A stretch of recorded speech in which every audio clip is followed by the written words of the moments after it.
So it's time to get started. Mhm. So welcome everyone. Let's do it.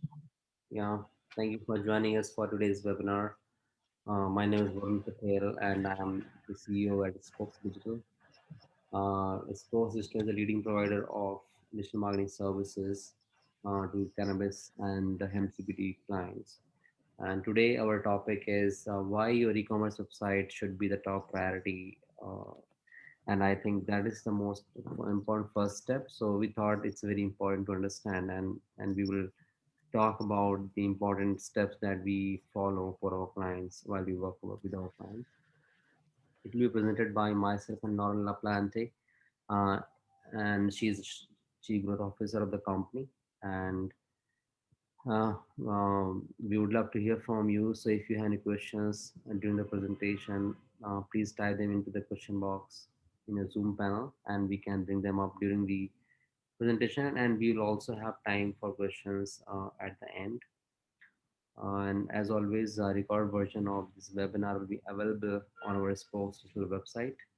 So now, without further ado, we will start with the presentation. Uh, so Lauren, please take over and we can discuss the topic now. Thank you, Varun. You'll share your screen, please. Hello, everyone. Thank you for joining us and taking an hour out of your day today to listen, whether you're live now or during the recording.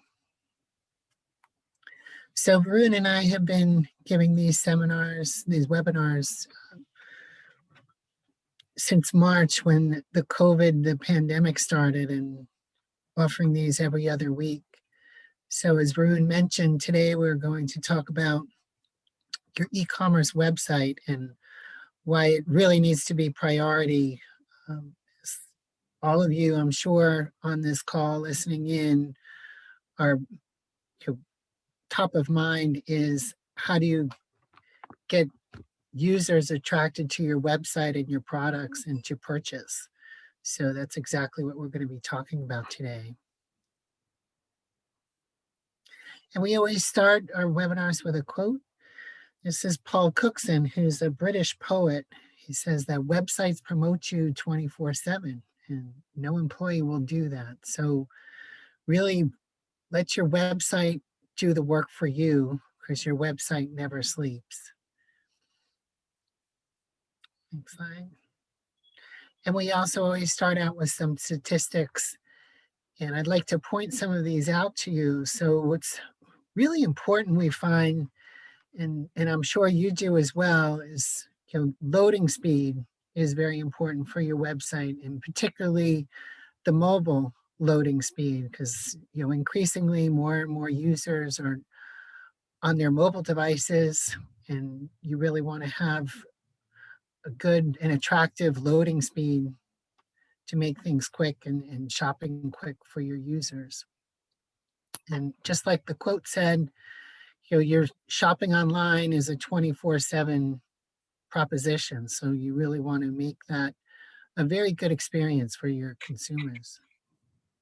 And here's another statistic I want to point out is 65% of shoppers look up price comparisons, on their mobile device when they're in a physical store. Certainly on desktop, they're comparing prices.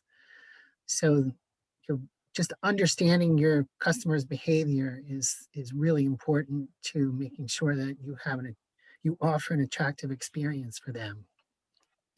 Another statistic I'll point out here is the abandoned cart.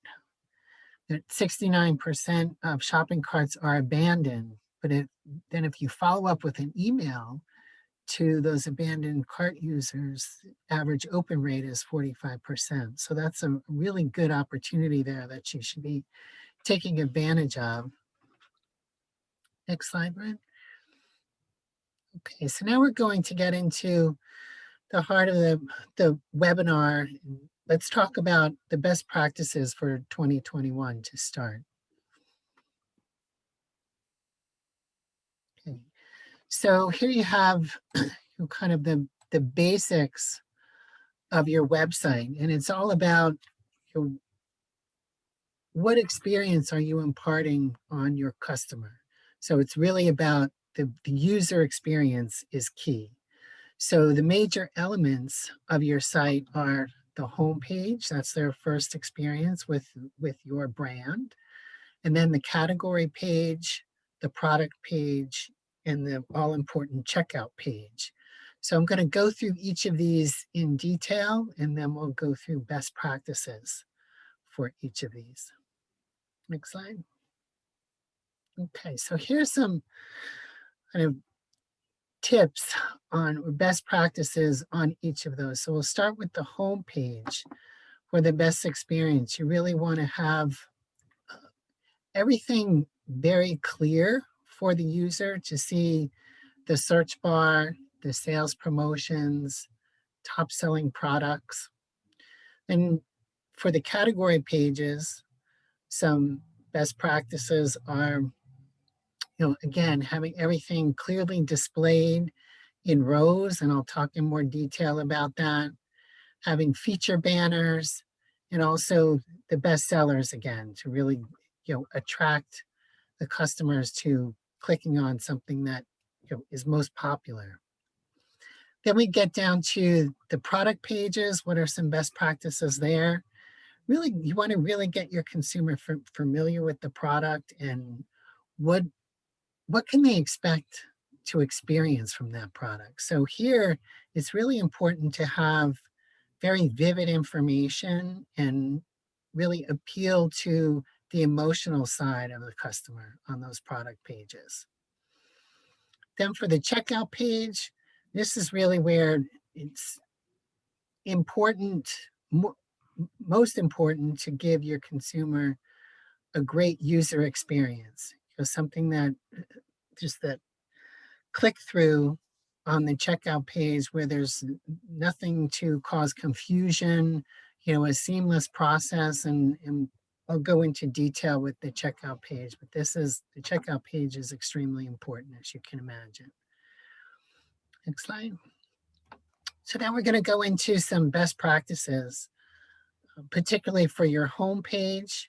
You want to have a search bar, right, so your consumers can search on anything that they're interested in, and make sure that that search bar is always there. So no matter where they are on the home page, the search bar is fixed, whether it's on the top or the bottom. I mean, the best place to have the search bar is right here where you see it, right in the top middle, or maybe off to the right a little bit, but always on the top. Thanks, Ryan. Okay. Then also on the home page, if you have a feature product, maybe for the week or the month, really put out front and center that value proposition. What is this that you're offering? So for example, this is a product feature that a client of ours had right at the beginning of the pandemic, where people were really concerned about making sure that they were keeping clean, washing their hands. So this was a really great promotion for that period of time. And it continues to be a really great promotion. Next slide. Okay. So here again on the home page, another best practice is you want to have your sales products. People usually are looking for the deals, offers where they can feel like they're saving money or getting really great value. So this example shows having the daily deals tab right there on top, where someone can just click on that and make a quick purchase. Then also on the home page, you really need to kind of do, I'll call it the housekeeping, because people are looking for information about your company, and especially with the cannabis and the CBD products, they're making sure that they trust your company, that you have very good products that they can trust. So here, the footer of this page, you can see there's on the left, there's ingredients from the product, as well as information about the company, their policies, and then off to the right, there's contact information. So if anyone has a question, or you can even link to click on their social links, the Facebook and the Instagram, etc. Now we get to the category pages. So what's important here and what's a best practice? So you'll see that these categories that says bestsellers, right? And bestsellers is a really great way to show the consumers, here's products that many of our consumers enjoy and they're trusted. So the best sellers that people will typically buy the first things that they see. The other thing I want to say here is it's really important to have the products from left to right in a row. So when you think about it practically, this is about people reading. They're reading your website, and naturally their eyes go from left to right. So in this layout, it's the consumer is much more apt to click on one or probably even two of these products that they may be interested in. If you put your products in the a vertical, up and down, they're less likely to click on more than one. They'll only click on one.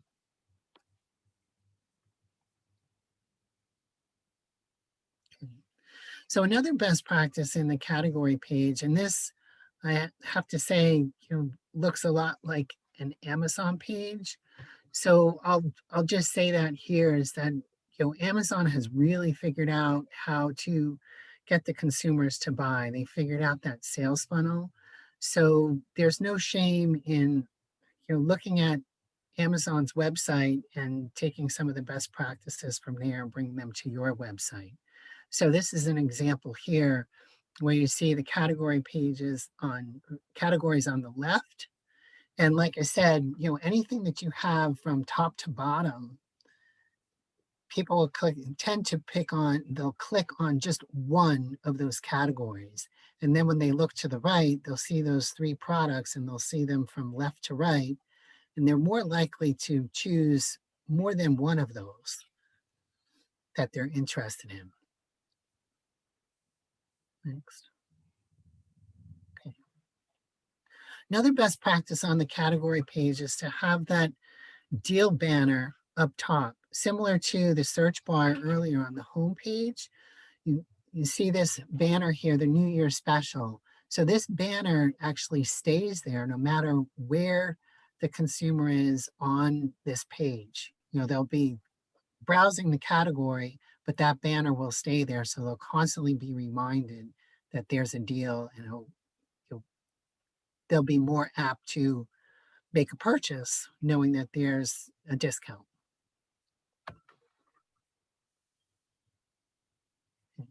Here's another best practice that we found with the category page and even the product pages. So, and I mentioned this earlier, it's about putting front and center what you want to sell. People, especially people who are loyal to your brand, they'll come to your website and they'll get excited to see that there's a new product, or of course the best sellers across the top here, and they will react. They'll just click on something. They want a product and they'll just click on the first one that they see. It's just human nature.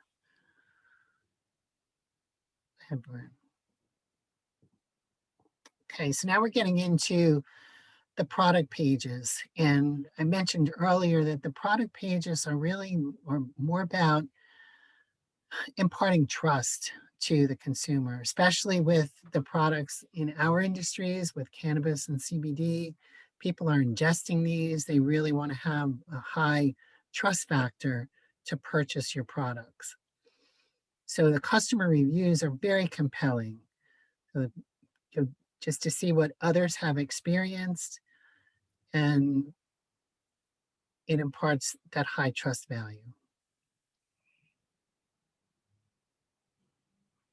So another best practice for the product page is to really give a lot of information about the product and use it in using language that is very friendly, not too technical, but also imparts emotion and what the user will experience, because that's what they're here for. Is they're here to, especially with these types of products with CBD, you'll see this one here is the calm and centered. Someone's looking at this product, they want reassurance that this product is going to work, it's going to calm them down. Maybe they have anxiety, and that's what they're looking for.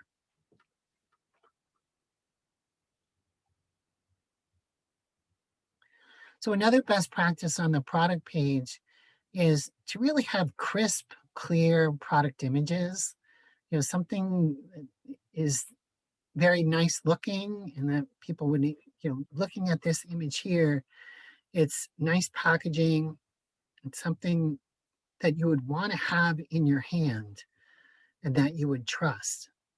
So you're really taking care in these product images is important. If consumer is, it's part of the selling proposition. Next slide. So another best practice on the product page is to show variety. So for example, a good graphic designer will understand this and help you with the elements of this. So if you look at this page, there's different products here that go together. They complement each other. You have the razor, there's the shaving cream as a set, and there's, the products are vertical, and then you have some horizontal words to the right here, and then that add to cart, a very compelling call to action button, in red, kind of complements the lid that's on or the cap that's on the shaving cream. So when you look at that, the whole page is just very aesthetically pleasing, and you can't help but want to click on that add to cart.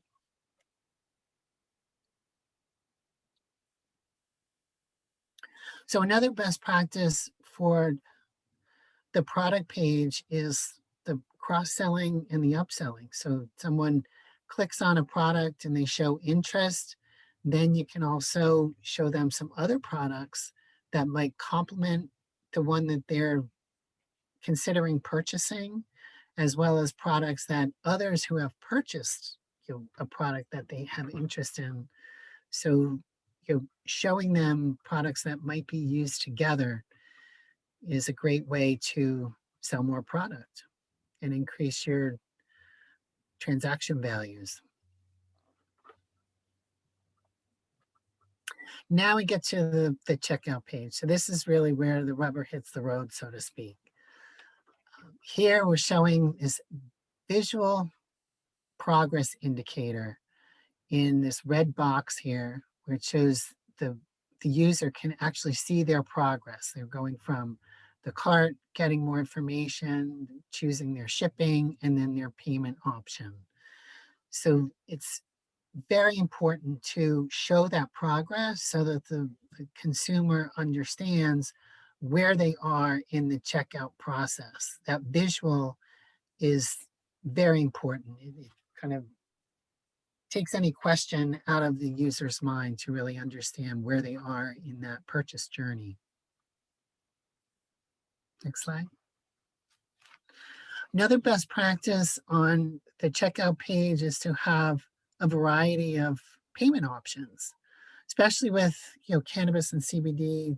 Consumers want to, and even just in general, doing anything online, consumers want to be reassured that their payment options are secure and that there are several options, right? So people can choose to pay however is best for them, whether it be a credit card that they can get points on, or maybe you have a program where, I know there's a program called Via Bill, where consumer can pay in monthly payments. So they can make their purchase right away and then pay in installments. Another best practice for the checkout page is to show a summary of the consumer's cart. So they can go in and just see, here's what I'm purchasing, just double check that, make sure that that's what they wanted. They might want more than one of the products. So here they can easily do that. They can increase their quantity or delete a product if they need to do that. So this is a really important feature. It's the summary for the cart. Another best practice is, especially at the end of the checkout, where they're going to click on that checkout number, checkout button, right? They may have questions, customer support, and here it's very easy. They can just see, if they need assistance, they can call the hours that the customer assistance is available. And then it's very clear here, any shipping policies, return policies. So all of that information, your full disclosure. So it also imparts another sense of security for the consumer that they can trust buying from your website. Another best practice on the checkout page, again, is the security concern. So here, see the secure checkout. If someone is concerned about that, they can look at what your policies are and what you offer in terms of security to really, put their security concerns at ease. Okay, now we're going to get into the technical analysis checklist. So these are things that we recommend you look at your website to make sure that it's technically sound. And of course, these are just a few. There's many things that you can do, but these are the most important things to have on your checklist. So making sure that all of the technicals for your SEO are taken care of. And basically, this is all about making sure that your website is very much recognizable by Google and that you're not getting recognized because of some technical glitches that you have. I have room.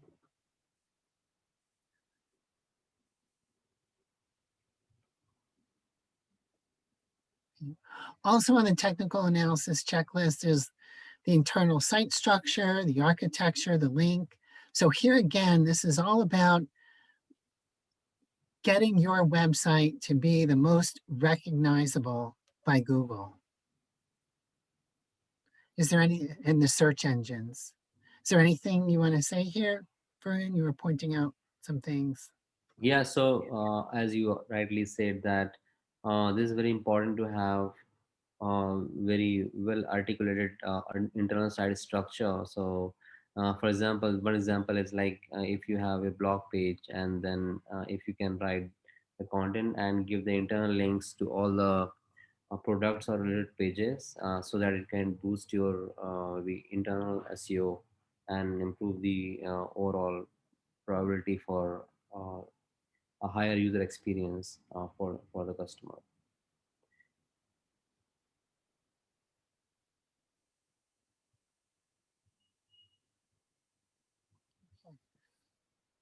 Another checklist item on the technical list is your site speed.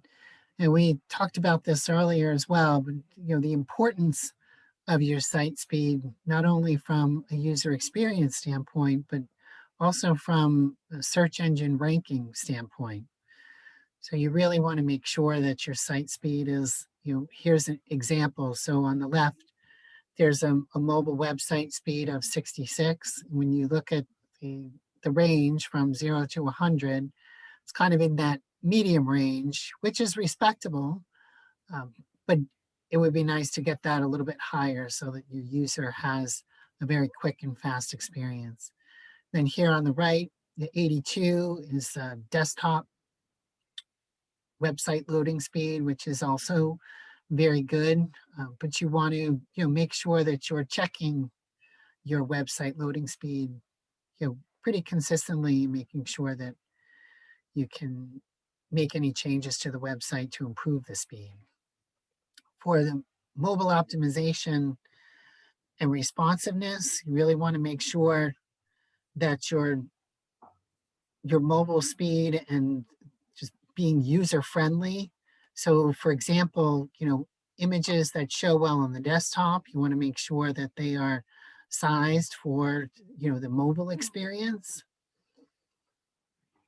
And I had said earlier, I think in the statistics, more and more consumers are going to mobile. So that really, when you design your website, you really have to think mobile first.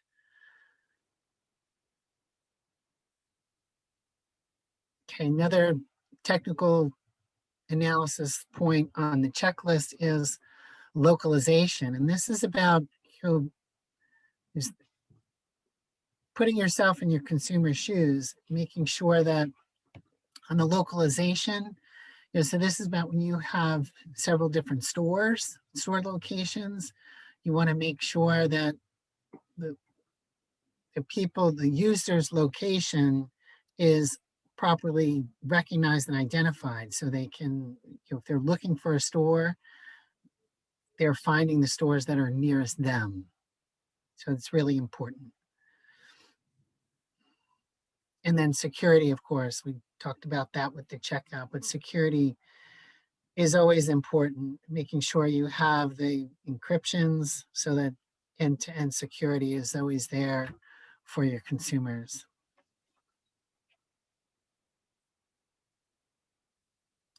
Another technical analysis point for the checklist that we recommend is the offsite responsiveness. So checking how the the searches come up on social media, on Google, and Google My Business. Want to say something here, Varun? Yeah, Lauren. So as really said, we as a brand, we always need to see that how are we appearing on the search engines. For example, if someone is searching for the brand, and then the first result comes up, and then we see the description below that, and then we have the site links of the website. So we need to set this up, the schema of the website properly, and write proper meta so that when consumers look into your overall, I will say, website, real estate, and descriptions, they should find the right information they need to click over here, because the click-through rate can only increase when they have the right information on the page. Similarly, there are multiple ways, as Lauren was saying, maybe how do you look on the search engine. This is an example of search engine, as well as Google My Business. So how you're looking over there, you are correctly set up on like your store hours, or maybe some kind of highlighters on the in-store shopping and in-store pickup kind of stuff. And then similarly, how you have to see that how do you appear on searches on social media and other stuff. That is very important. We need to set the site so that Google or any other kind of a platform picks up the right information to show to the customers. Okay, so I think this is the last point on the technical analysis checklist is the third party integration. So it's really good to have these so that you can track who your users are, your visitors, and for example, maybe you can remarket to them, but certainly when you know who your visitors are, you can do much more analysis and data analytics on your consumer behavior. So you'll learn some things of what they're looking for and what you can offer them that's more attractive. Exactly. So that is more of like when we uh, setting up a website, we need to put a lot of snippets all together, integrate with third-party tracking kind of platforms. For example, if we are having running a campaign for Google Ads, there is a code that we have to set up on the website to track the performance of the campaign. If we have a Facebook campaign, then we need to set up that code.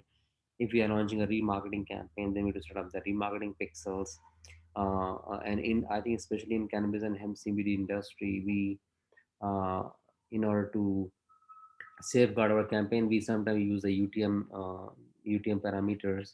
So we need to set up the UTM parameters for each campaign and set up it on the website or on the ads or campaigns. So we need to set up everything properly on the GTM, on the website, and on the landing pages and on the ads. So everything should be having proper third-party integrations so that we can track the performance of each and every activity we are doing from the website.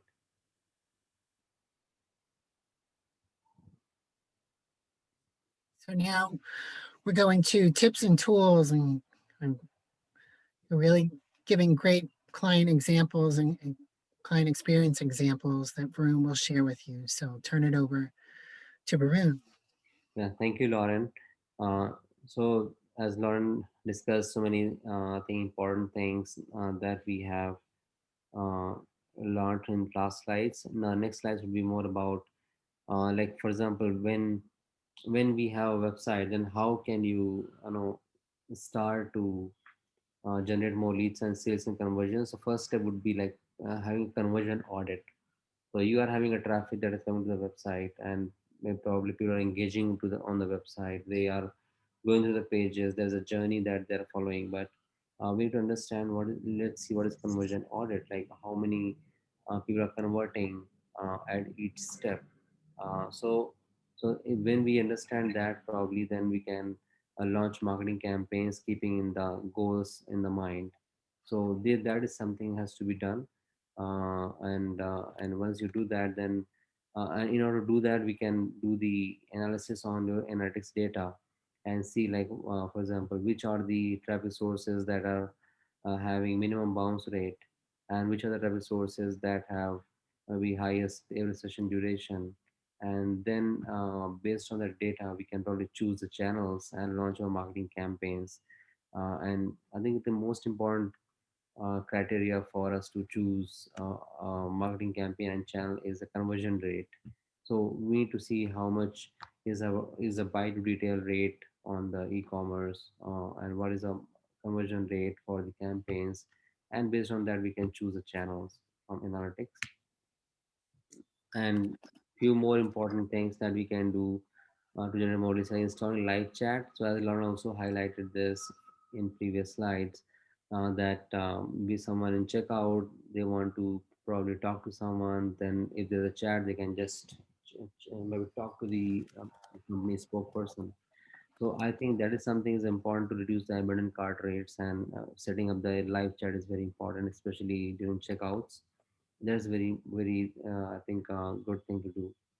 And then we have split test landing page changes. So that is like how can you uh, set up a landing page, and it can actually change the whole user experience. And we can see, for example, uh, so like for example, the color of the button, or maybe some kind of a text. Maybe we can say buy now or shop now, or maybe sometimes they have like explore, or maybe no more. These are the, like I will say, call to action to words have different impact on your maybe conversion rates. And we need to test all these things by having different landing pages, having different text on the landing pages, and maybe checking those for the results.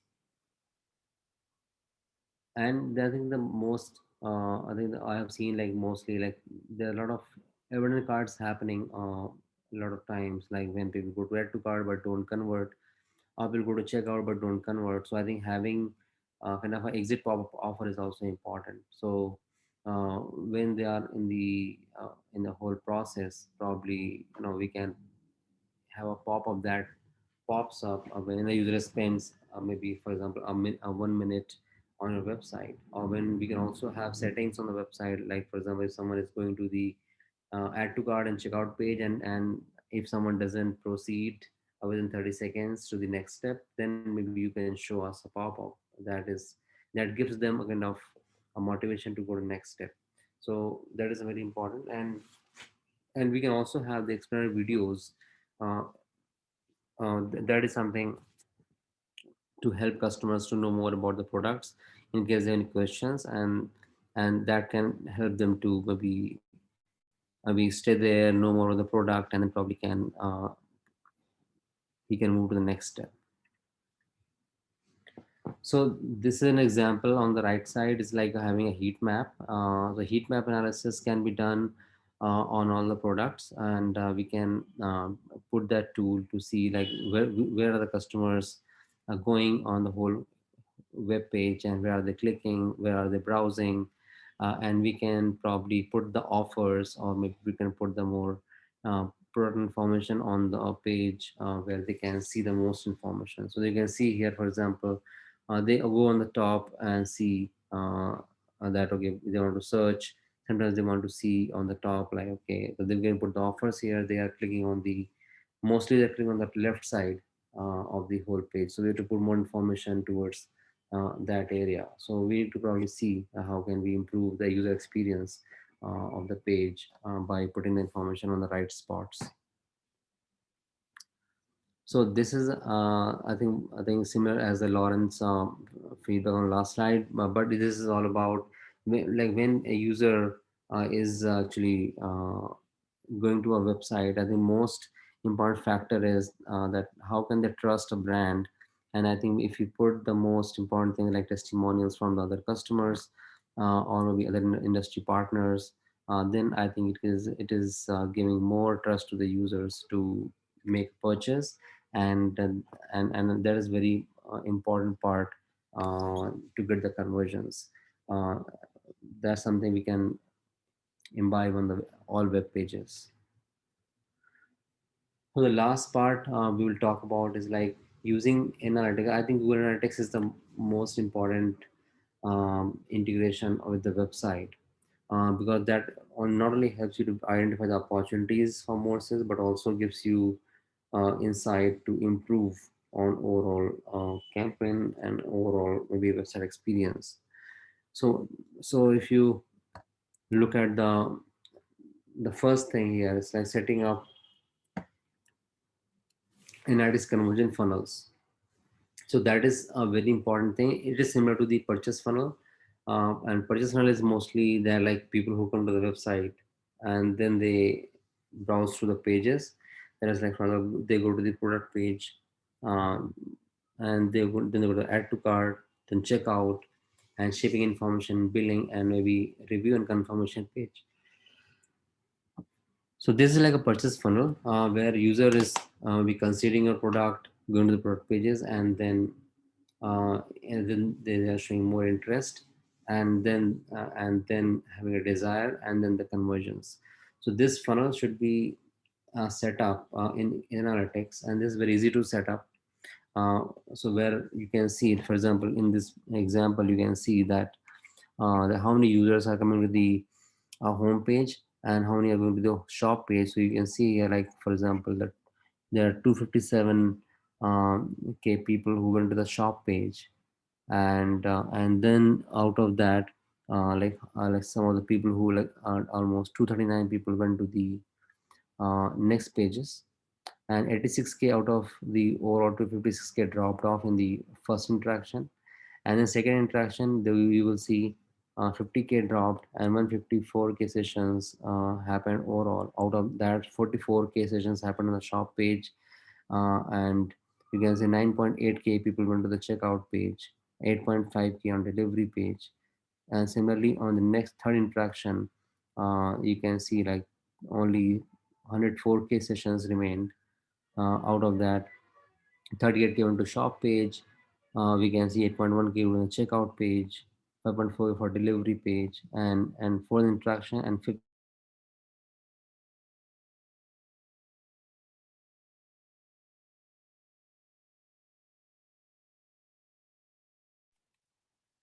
shop page, and Brian, we can't hear you.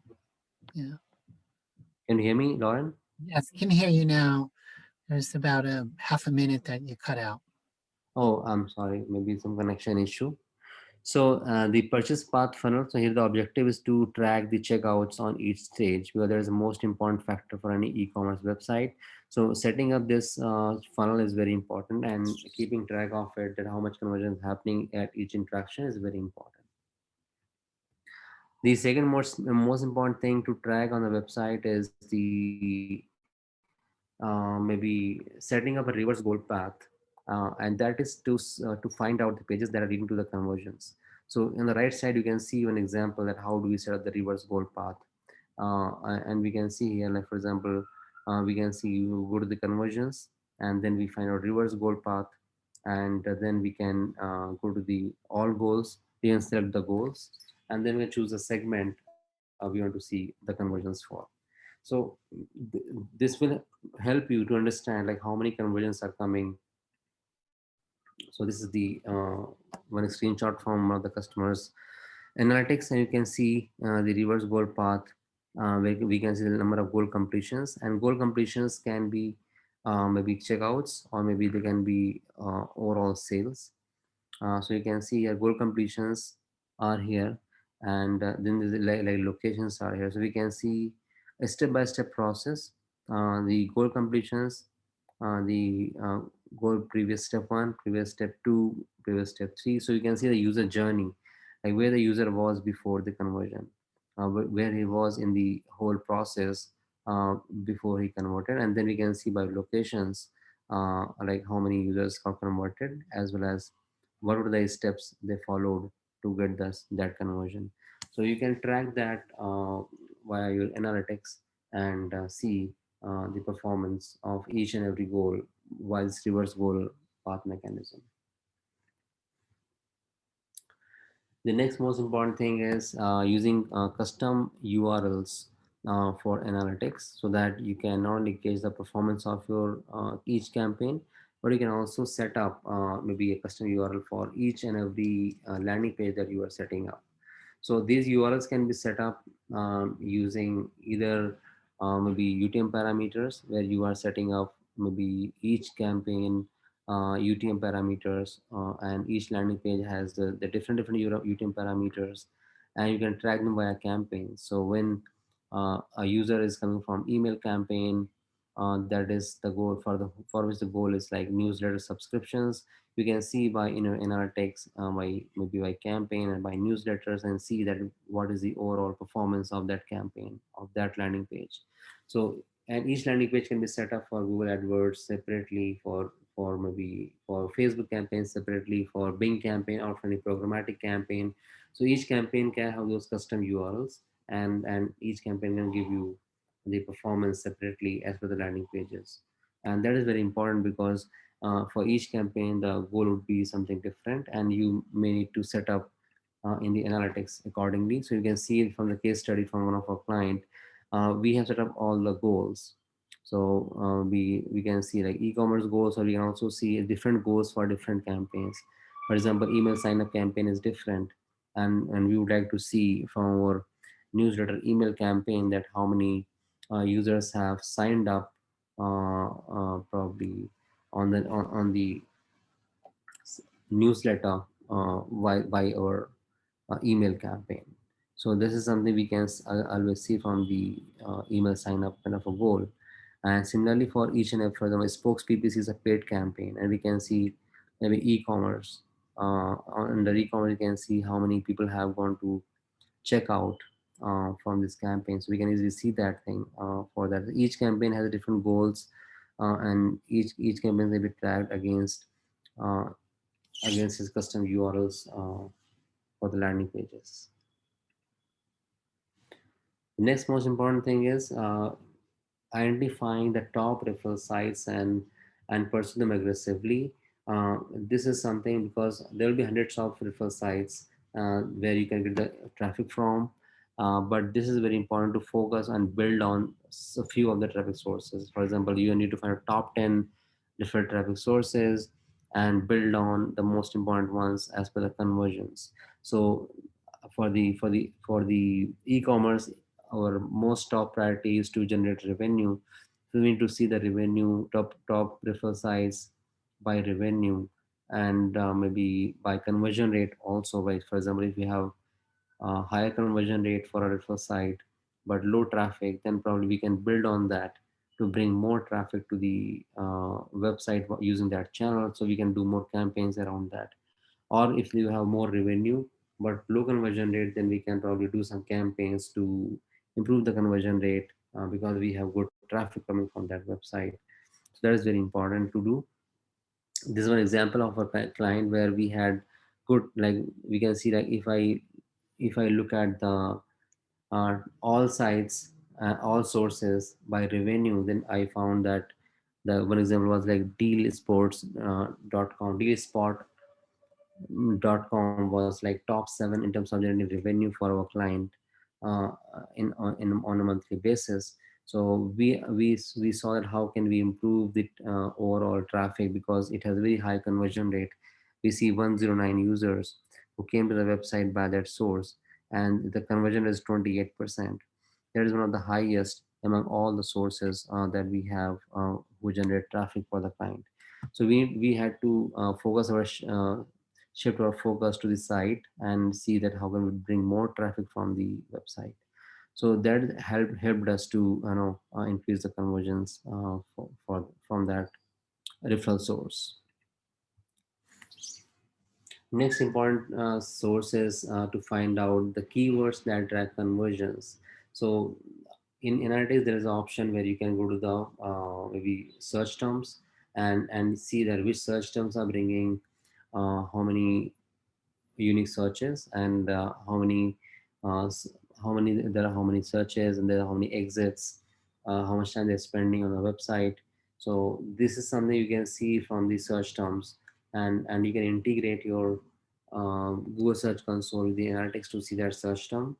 uh, and that is for the search console to run the organic search query report.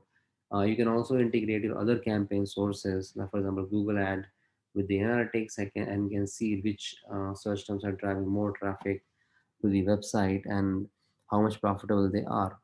So you can see on the next slide that is giving you visibility on, for example, with this one Google Ad campaign having search terms such as weed delivery Santa Clarita, driving maybe second highest traffic to the website in terms of number of clicks. And you can see this also has a good conversion rate for the client. And the keyword we target was weed delivery.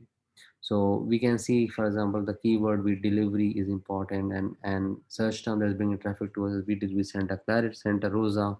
So we can maybe include that keyword as a positive keyword, as exact match keyword on the Google Ad campaign, and can maybe reduce the bid on that, because as of now we can see the bid that we are having is $7.68, but it can be reduced if we would have done that on the exact match. So we can find out all the search terms that are bringing traffic to the website, and can uh, bring the intelligence to include the kind of content users are searching for by using the maybe product pages, and maybe imbibing those keywords on that product information, or be building our blog page where we can put some content and maybe including the keywords that have uh, good hits to the website, and maybe then giving Google more kind of a juice to rank our website. I think we all are aware that in 2021 Google has uh, a number of factors that contribute to a positive or negative page experience for the users, and Google call it as core web vitals. So these core web vitals are like loading, interactivity, and visual stability. So Lauren and me have spoken about, I think, loading and interactivity, and I think visual stability as well. So we need to find out that how can we put more relevant content, and how can we give more search signals to the Google for the page experience. Like for example, it is mobile friendly, it is safe browsing, is having HTTPS. We don't have any intrusive interstitials, and overall the content we have on the website is something that can help users to find out the queries. So in order to let Google use these core web vitals to judge a page experience, we need to give all that juice to Google so that they can not only index our pages but can also show us on the most important searches that are relevant for our brands, around the search terms that are more important for our brands. So that is something that's very important to do on a regular basis. So now we have time for Q&A. So Lauren, can we proceed for the Q&A? Yes. Yeah, so actually I've been interacting a little bit with some of our participants. Um, let's see. So one question that I did not get to is, would a search bar be needed if we only have a few products on the website? And this question is from Brian. Okay, so do you want to answer that? So I'll repeat the question. Would a search bar be needed if we only have a few products on the website? I I would say no. I mean, if you have, like, for example, three products on the website, you can show them all, front and center on your home page or the first page after the home page. So no, Brian. Yeah. And then we've had some back and forth on what I had mentioned earlier about the payment system with the Via Bill. So there's many types of services like this, and there was a question about, does Via Bill do business in Canada, which I'm not sure that they do or not. I would have to find that out. And then Marty made a comment that Via Bill does not support CBD. I'm not sure about that because I know we have a client who sells CBD that's using Via Bill. So I don't know, Marty, if you want to give more detail on that. Uh, And then another question here from Venkatesh. Can you speak more about the reverse goal path in Google Analytics? So I'll I let you take that, Yeah, Brian. so Venkatesh says this is something to understand. It's like a reverse mechanism, right? So it's like there are two approaches, like top-down approach or maybe a bottom-top approach. So where we are seeing that, okay, like what is the goal conversion, and what is the step previous to that goal conversion, and we can always add the steps like for example, there is a uh, checkout, and then there is a step before that. There's add to cart, or the step before that is probably the product page. So, and goal completion for us is like someone is maybe ordering or completing a purchase. So when we are seeing, and then we are also seeing that, okay, what is the location of the user for that kind of conversion. So setting the goal, and seeing that in the analytics, and that how many conversions have happened from a particular location, and what are the steps before that is something can be set up. If you need more details, we can set up a call, and I can show you exactly how can we do that. And that is very, I think, useful to understand that the performance, and seeing the steps user is taking, how many steps user is taking for conversions. That is very important parameter for the website performance.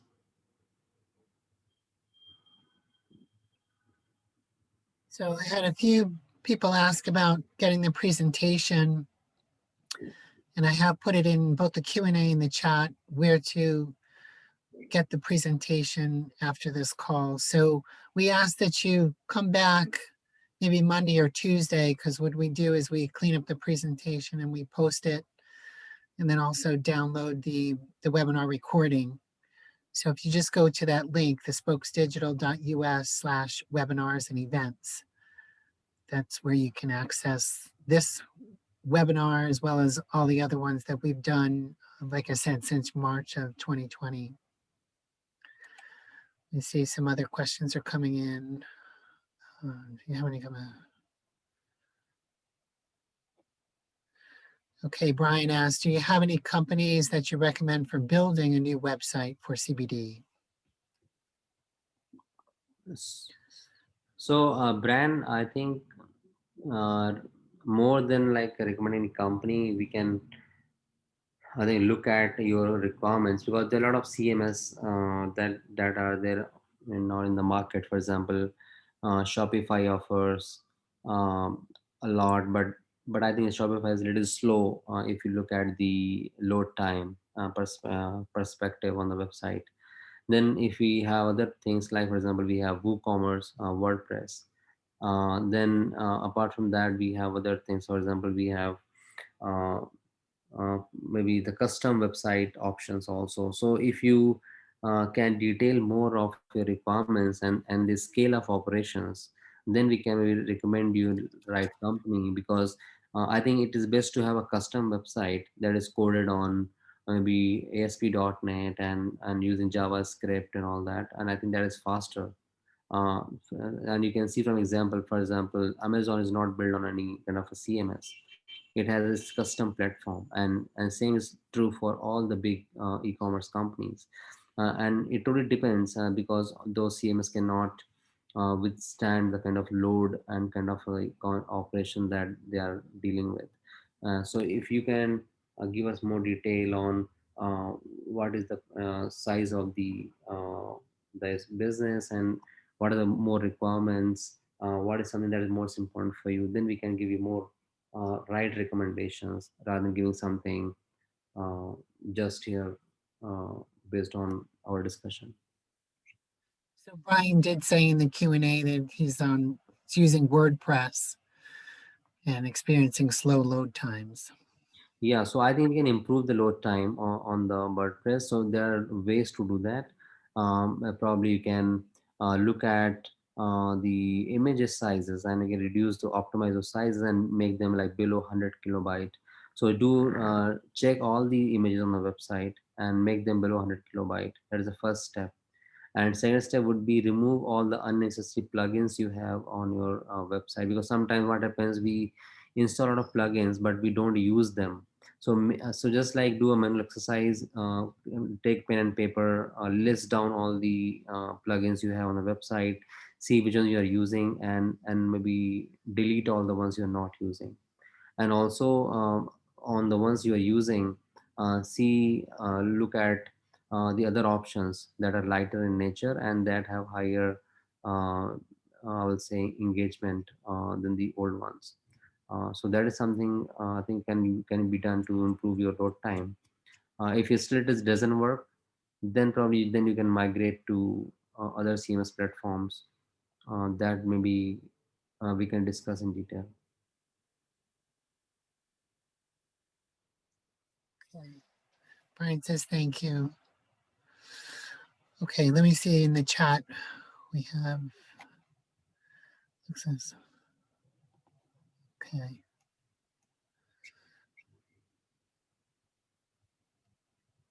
So Maria is asking a question here in the chat. Why is it important to have daily deals? As a startup, we might be on budget and don't want to offer daily deals, but can give festive discounts. Is there any way to generate more sales without offering daily deals? So that is not like a must-to-do thing, daily deals kind of thing. If you're a startup, I think focus more on the unique selling propositions and strengths of your company, because I think just having deals and just competing on the discounts, and I think and you'll compete with I think big brands and the brands that have good presence on the web. I think then you won't sustain. So I think focusing on the niche and then probably offering customers what other competitors are not offering is important, and having a deal around that will work uh, for you as a startup. So I think we need to understand more details from you, and in case you want us to help you on that, maybe we can have a discussion, and we can give you very specific idea around your promotions and strategy around promotions and strategy around deals and targeting a niche for your brand. That's all the questions that have come in so far. And it looks like our time is up. So I want to thank everyone again for participating. And here's our credentials. If you'd like to contact us, you have more questions, we'll be happy to answer any questions that you have to help you with your business. All right, thank you very much everybody for joining our webinar, and we will get back to you with our new topics. And Thank you and have a good day.